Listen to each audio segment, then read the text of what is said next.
Hoje, 25 de fevereiro de 2015, programa Memória e História Oral da Fundação Arquivo e Memória de Santos, em parceria com a Unimonte, entrevistando o senhor Nobel Soares de Oliveira, que discorrerá sobre a repressão nas dependências do Porto de Santos nas décadas de 70 e 80.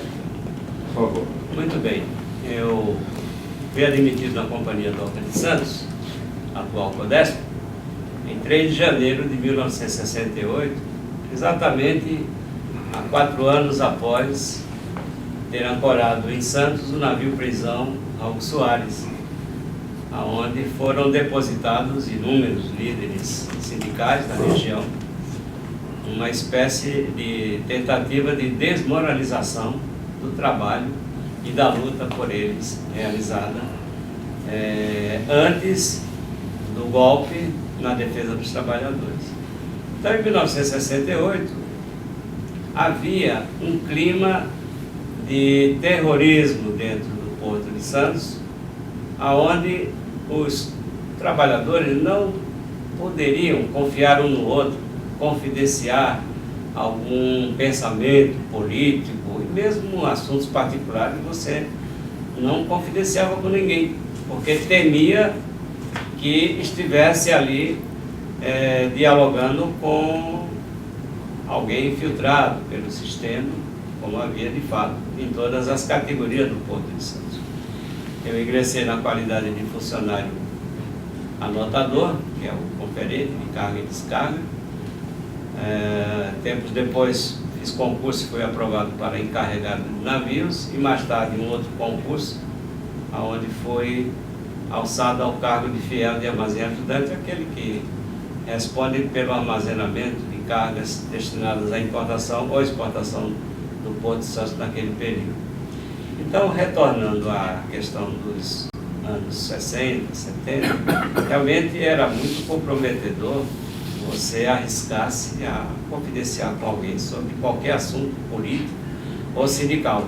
De sorte que, com o golpe de 64, a prisão daquele grande número de lideranças sindicais, evidentemente que os trabalhadores ali remanescentes temiam pela sua integridade física, pela sua liberdade e, sobretudo, pela perda do emprego, qualquer desentendimento que houvesse com os órgãos administrativos da empresa. Sabíamos que a empresa tinha lá o seu departamento de vigilância, que era apelidado de 70, né? Que era dirigido, esse órgão era dirigido por pessoas de formação militar, e muitos deles, inclusive, com cargos ativos, seja na polícia, na marinha, na base aérea de Santos. Todos eles eram recrutados para, em conjunto com os trabalhadores, que eram os vigilantes portuários, desenvolverem um acompanhamento da vida das pessoas que ali trabalhavam. Então, às vezes, tínhamos notícia, era comum, do desaparecimento de determinado companheiro, e para tentar ofuscar a natureza desse desaparecimento, a vigilância do porto divulgava que teria sido em razão de desvio de carga, enfim, alterava, manipulava um acontecimento ideológico, um fato ideológico que teria motivado aquele desaparecimento, traduzindo esse fato num mero furto de mercadoria do porto. E muitas dessas pessoas a gente não teve mais notícia. Não me recordo o nome deles, porque faz muito tempo, nos anos 60, 70, a memória já nos foge, mas foram muitos casos, e isso servia para atemorizar mais ainda os trabalhadores que ali permaneciam. Quem é que se arriscaria a pôr a cara para bater, para reivindicar algum direito dos trabalhadores naquele período? Porque o risco era iminente, no mínimo de uma demissão, para não dizer, inclusive, desaparecimento, tortura, perseguição, tirando o trabalhador de um cargo onde ele tinha uma remuneração adequada, mandando para outro, para tentar desarticular esse trabalhador daquele meio ambiente onde ele atuava junto aos demais companheiros. Então, muitas vezes você ficava isolado, era transferido, por exemplo, do Cais de Santos, do lado de Santos para a Ilha Barnabé, onde poucas pessoas trabalham. Então era uma maneira também de isolar o militante, o trabalhador mais comprometido com as lutas daquele meio, para que ele não pudesse influenciar. Nos anos 70, finalmente 78, eu me recordo, ousamos disputar a direção do Sindicato dos Empregados da Administração do Porto de Santos. Formamos uma chapa,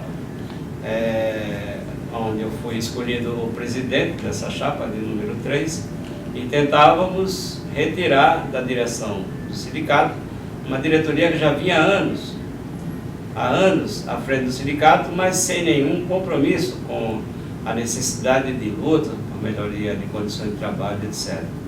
Então, participamos daquele movimento sindical pela primeira vez no Porto de Santos. Eram 3 chapas.